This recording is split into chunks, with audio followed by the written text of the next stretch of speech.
Good morning लोगोफोर आङो दिनै मोनसे गोदान जायगायाव दंफैयो जे जायगाया माने आसामनि धेमाजि डिस्ट्रिक्टनि जनाय महकुमानि सिङाव थानाय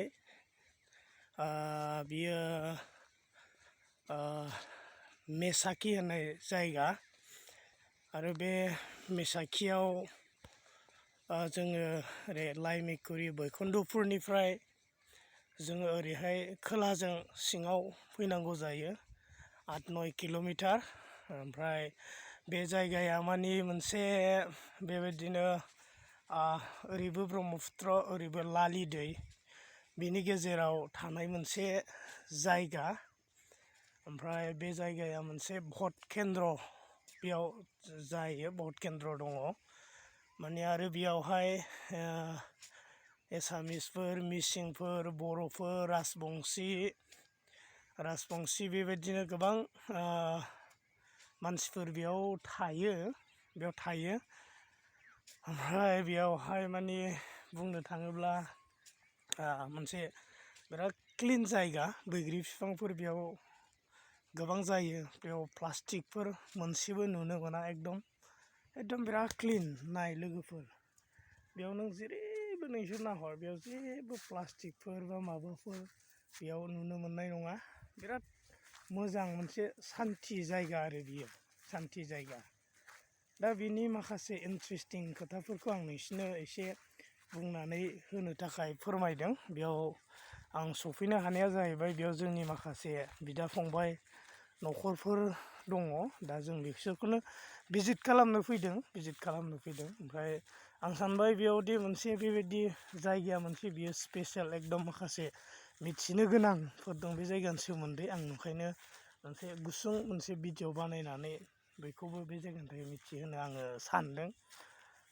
बे जायगायाव माने मोनसे इन्ट्रेस्टिं खोथाया जाहैबाय, बे बेसेबांबा गुवार एलेखायाव एकदम बेयाव नों हाजार नागिरब्लाबो बेयावनो अन्थाइ थाइसे मोननाय नङा, अन्थाइ थाइसे नों बेयाव मोननाय नङा। एकदम बेयाव अन्थाइ गैया।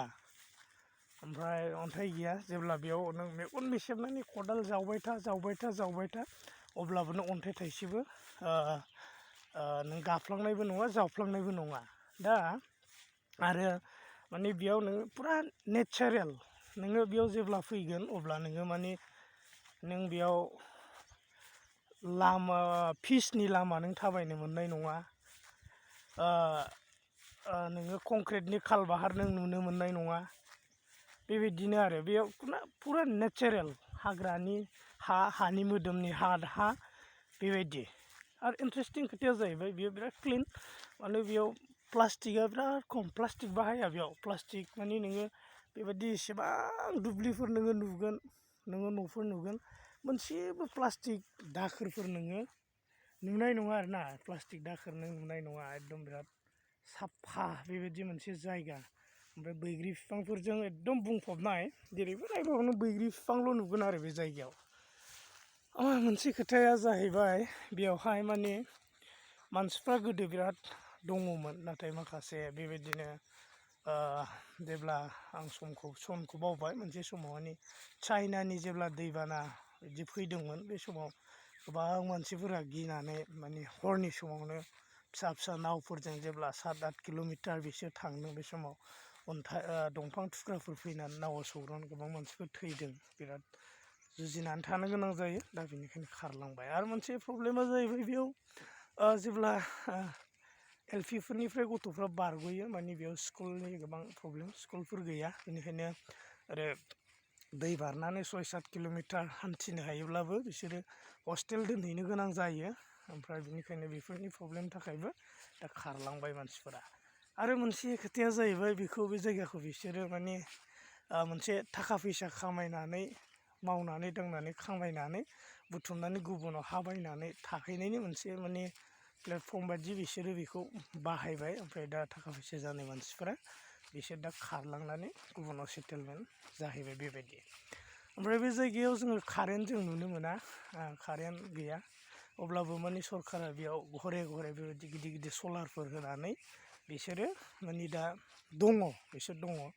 बिसोर ओमफ्राय फांखा सालायनो हायो, दै सालायनो हायो, एकदम अल टाइम जेब्ला बिसोरो कारेन्टफोरखौ बिसोर सावनो मोनो। सरकारा बेबायदि सुबिदा होनानै दोनो बिसोरनो। ओमफ्राय बे जायगायाव मोनसे न'खौ नुनो मोनो बयनाबो, माने मोनसे बिसोरनि न'नि भित्तिनि हाइट बियो एखे रोखोमनि जायो, दैया बेसेबां जायो बेनिफ्राय बिदि गोजौ जायो। मावनानै जानाय होनोबा बिसोरो माइखौ बिसोरो गाया, फोयोसो। ओमफ्राय फोनानै बिसोरो हायो। ओमफ्राय गोबां बेबायदि बिजनेस मावग्राफ्रा बेबायदिनो माने दाउ, अमा, बोरमा बिदि फानलाय बायस'लाय खालामलायनानै बिसोर फानहैनानै न'खरफोरखौ खाङो आरोना, न'खरफोरखौ बिसोरो खांनानै दङ। आरो मैगंफ्रालाय बिराद जानाया जायो, लाफाफोरा गोजौ गोजौ जायो, जिखुनु मैगंफ्रानो, खिन्थु मार्केट गैयाना, थांनाय फैनायनि थाखाय दिगदार, ओमफ्राय मावा मानसिफ्रा। दा जिब जुनार फिसिनाय बिदियानो, दा बेबायदि आरो बिसोर थांनानै दङ। दा लोगोफोर आं माखासे दा भिउसफोरखौ दिन्थिगोन। दा आं बे इन्ट्रडाक्सन आरो बे जायगानि सोमोन्दै आङो बुंनानै बेयावनो दोनथ'नाय जाबाय। नोंसोर एसे भिडिअखौ नायदो, आं भिउसफोरखौ नोंसोरनो दिन्थिसिगोन। नैबेखौ गराइ लावथि बिफां होनो लोगोफोर, एकदम बिराद समायना जायगा, बैग्रि, जेरावबो नोंसोर बैग्रि बिफांल' नुनो मोनगोन, एकदम बैग्रि गोजा बेयाव, बैग्रि। ओमफ्राय जायगाया एकदम ओरैबायदि ना लोगोफोर, बिराद समायना एकदम। प्लास्टिक नोंसोर नुनो मोना, प्लास्टिक गैया बेयाव, बिराद प्लास्टिक होननाय बुस्थु, मैला बुस्थु गैया, बेबायदि आरोना। बिराद मोजां जायगा। नोंसोर बेयाव जोङो माने बेयाव फैबाथाय माने एकदम परिबेसखौनो गुबुन रोखोम मोनो आरो। ओरैबो ओरैबो दैनि गेजेराव थानाय मोनसे जायगा बेयो। हामबायसै लोगोफोर, आं उनाव नोंसोरनो आरोबाव भिउसफोरखौ दिन्थिबावगोन। दा बेयावनो दोनथ'नाय जाबाय।